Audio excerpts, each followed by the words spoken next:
अगले साल के लिए रखना चाहिए या मस्जिद के काम में खर्च कर देना चाहिए?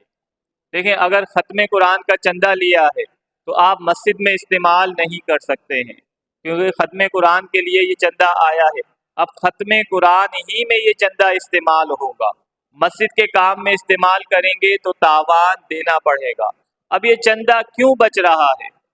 पहला सवाल तो ये, चंदा क्यों बच रहा है?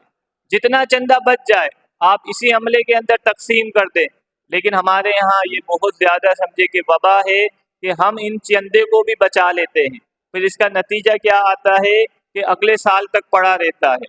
तो चंदे को अगले साल तक बचा कर रखना ये दुरुस्त नहीं है। नबी करीम सल्लल्लाहु अलैहि वसल्लम के पास सदका आ जाता तो आप मस्जिद ही में बैठे रहते, यहाँ तक कि जब तक वो सदका ख़त्म नहीं होता आप मस्जिद से बाहर नहीं जाते।